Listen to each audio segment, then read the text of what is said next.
بتبدأ أحداث فيلمنا من قرية في باكستان اسمها سلطانبور. كان في بنت حلوة عمرها 6 سنين اسمها شهيدة، وهي من أبناء القرية وعندها مشكلة في النطق. في يوم كانت عم تلعب على هضبة الجبل ووقعت من فوق الهضبة، ولأنه ما بتقدر تصيح وبسبب عمرها الصغير ما بتقدر تنقذ حالها، وبكونوا أهل القرية عم يدوروا عليها لوقت متأخر بالليل، وبالآخر بيلاقوها علقانة على غصن شجرة يلي حماها من الوقوع في الوادي. وفي اليوم الثاني بكونوا أهلها والجيران مجتمعين وبدهم يلاقوا حل لمشكلة البنت. وكان في واحد كبير بالعمر وحكيم نصحهم يروحوا على ضريح واحد متدين في الهند، وبقولهم إنه زيارتهم للضريح راح تحل عليهم البركة وتحل مشكلة البنت. أبوها بيقول انه انا لما كنت بالجيش كنت عم حارب ضد الهند، واكيد ما راح يوافقوا يعطوني فيزا. بتقترح رازية ام البنت انه تاخذ البنت وتسافر، وهي كانت اول مرة بتطلع فيها من باكستان. وبيمشي كل شيء تمام وحسب الخطة، وبيوصلوا للضريح. وصلوا لهنيك وتمنوا انه دعائهم وصلواتهم تنقبل، وبيرجعوا بيركبوا بالقطار ليرجعوا على البيت. وبكون القطار واقف لانه عم يعمل صيانة، وكانت الناس كلها نايمة ما عدا شهيدة يلي قررت تقوم تستكشف القطار. وبتشوف من الشباك خروف صغير واقع في الحفرة، بتقرر تنزل من القطار وتساعده، وبيتحرك القطار وبتحاول تلحقه بس ما بتقدر. وبسبب المشكلة اللي عندها ما بتقدر تصرخ وتطلب المساعدة حتى من امها يلي بتكون نايمة بالقطار، وبتضل واقفة وخايفة والقطار عم يختفي قدامها. وبتشوف قطار تاني بيوقف تطلع فيه لانه مفكره انه راح ياخدها على نفس المحطة، بس بيتحرك بالطريق المعاكس وبيروح على بلدة كيروكشيكرا في باكستان. ام شهيدة بتبلش تدور على بنتها بعد ما لاحظت اختفائها، وبتوقف القطار وبتطلب من الشرطة تدور على بنتها، بس للأسف ما بيلاقوها ولا بأي شكل لأنه البنت صارت في بلد تانية. بيجتمع أبو شهيدة مع أمها وبيكون قلقان كتير عليها، وكانوا مو عارفين شو يعملوا لأنه ما رح يقدروا ياخذوا الفيزا مرة تانية لأنه غالية وهن وضعهم المادي ما بيسمح، وما عندهم خيار غير إنه يدعوا رب العالمين تكون بخير. بنشوف شهيدة وهي في مدينة تانية ومو عارفة شو بدها تعمل، وكانت بتواجه صعوبة كبيرة لأنه ما بتقدر تحكي. وكان في احتفال ديني بالمدينة، وشهيدة بتشوف واحد قاعد بياكل وبيشرب، بيعطف عليها الزلمة وبيعزمها تاكل معه، وبيكون اسمه بوان كومار. وكان بيحاول يحكي معها، بعد شوي بيكتشف انه البنت خرسة وبقول له رح سميكي بوني. بعد ما بخلص بوان اكل بيمشي وبتلحقه شهيدة. بوان شك انه شهيدة ضيعت اهلها باجواء الاحتفال، مشان هيك بيطلب منها تقعد بهالمكان حتى يقدروا اهلها يلاقوها، وبعدين بخليها محلها وبيروح يرقص. وبيرجع لعندها ومع طوق للاله اللي بيعبده، وبيعطيها اياه لشهيدة وبقول لها هذا الاله رح يساعدك انه تلاقي اهلك. ولما بيتركها وبيطلع بالباص بتضل شهيدة عم تتطلع فيه،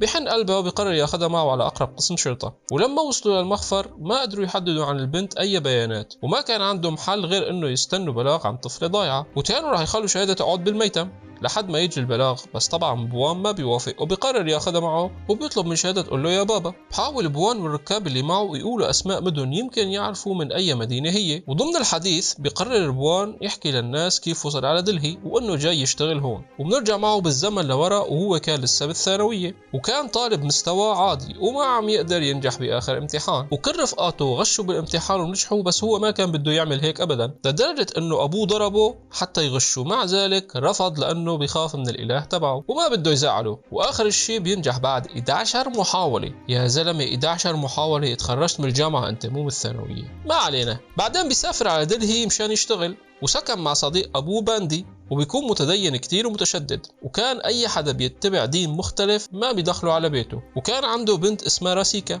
وهي اللي بتساعد بوان يلاقي شغل في المدرسة، وطبعا الاثنين بيوقعوا بحب بعض. باندي بيقول لبوان انه هو لازم يجهز حاله ويكون نفسه حتى يتجوز بنته، وبلشوا يشتغلوا البنت والشاب ويجمعوا مصاري حتى يتجوزوا السنة الجاية. انبسطوا كل الموجودين بالباص من القصة. وصل بوان مع شهيدة على بيت باندي. راسيكا كانت مبسوطة انه بوان بيساعد البنت صغيرة، بس باندي بيكون متضايق من الموضوع وخايف يكون شهيدة بتكون منتمية لدين تاني، ومعه حق بالموضوع لانه البنت مسلمة. بوان بيخدع باندي وبقول له البنت من نفس ديانتك لانه عندها نفس الطباع والتصرفات، وطلب منه تضل معهم بس شهر لبين ما تلاقي اهلها. وكانت شهيدة بتبكي كل يوم وحلمها تجتمع مع عائلتها من جديد، مع انه بوان وراسيكا كانوا عم يعاملوها كانه بنتهم. وعائلة باندي اللي شهيدة عايشة معهم هن عائلة نباتية، وشهيدة كانت متعودة تاكل لحمة مع كل وجبة، وكانت بتواجه صعوبة كتير في الاكل كل يوم. ومرة بيشوفها بوان وراسيكا عم تاكل لحمة ورز عند جيرانهم المسلمين، ويقرروا ياخذوها على مطعم تاكل شو ما بتحب، بالرغم من انه اكل اللحمة كان ضد تعاليم دين بوان.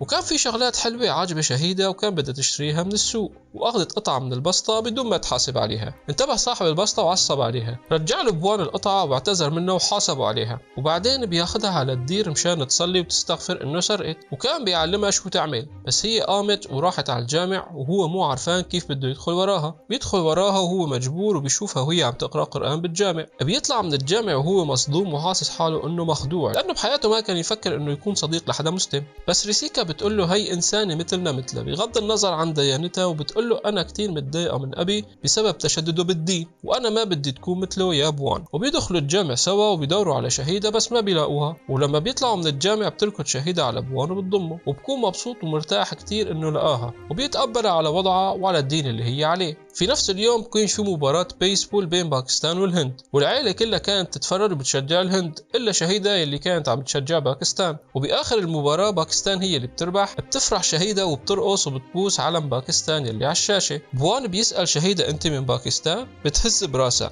بقول له وخليتيني أعد بلاد الهند كلها بلد بلد كرمالك. بيعصب باندي كتير وبقول لهم البنت مسلمة. قلنا تمام، بس تكون من باكستان؟ لا، هي البنت مستحيل تضل هون أكتر من هيك. بوان بقول له خلص من بكرة الصبح باخدها على السفارة الباكستانية. تاني يوم بيروحوا على السفارة. موظف السفارة بيقول له أنا ما بقدر أعطيها الفيزا من دون جواز، ونحن أصلا ما بنعرف شو اسم البنت الحقيقي، كيف بدك يعني أعطيها الفيزا؟ وبعدين بيصير حادثة شغب قدام السفارة الباكستانية، وعلى أساسها الموظفين بيمنعوا إصدار فيز جديدة لأكثر من شهر. بيروح بوان على مكتب سفر باقتراح من باندي. الموظف بيقول له انا ممكن خليها تسافر وتعدي الحدود، بس بدي مبلغ $1600 يا كبير. قررت ريسيكا تعطي المصاري اللي جمعتها لبوان حتى يساعدوا شهيدة، وكانت هي المصاري هي للزواج. تاني يوم بوان باخذ شهيدة لعند الموظف وبيودعها، وكان زعلان انه ما راح يشوفها مرة تانية. وهو ماشي بيشوف القطعة اللي عجبت شهيدة وبيشتريها مشان يضل يتذكرها، ولما بيلتفت لورا بيشوف الموظف اخذ شهيدة ورايحين على مكان. بحس بوان انه في شيء غلط، وبيلحق الموظف وبيشوفهم عم يدخلوا على بيت مشبوه، وكانوا ناويين يشغلوا البنت بهذا البيت. ولما بيقتحم البيت بيشوف الموظف عم يعد المصاري. بوان بيعصب كتير وبيرمي الموظف من الشباك، وبياخذ البنت وبيطلع. وبالرغم من انه ما بيعرف اي شيء في باكستان، بس بيقرر يروح لهنيك حتى يلاقي اهل شهيدة. وهو في الطريق لباكستان بيقابل واحد اسمه علي، وهو بيساعد الناس تقطع الحدود عن طريق نفق سري. وبعد ما بيسمع علي قصة شهيدة قرر ينقلهم لباكستان ببلاش. واول ما بيوصلوا الحدود بيتركهم علي وبيهرب. بوان بيتبع تعليمات دينه وما بيرضى يعدي الحدود تهريب، وكان عم يترجى حرس الحدود يخلوه يدخل، بس الحرس صاروا يضربوه، وشهيدة قاعدة بعيدة عنه وزعلانة عليه. بوان بيحاول يضحك بوش البنت مشان ما تخاف. بوان بيحاول يشرح السبب اللي خلاه يجي لهون. الضابط بيقول له بعد 10 دقايق رح نرجع من هالطريق وما بدي اشوفك هون. بوان بيضل مكانه وما بيدخل الحدود بسبب تعاليم دينه، وبضل عم يفكر شو يعمل لبين ما ترجع دورية الحدود مرة تانية وتشوفه وتضربه مرة تانية.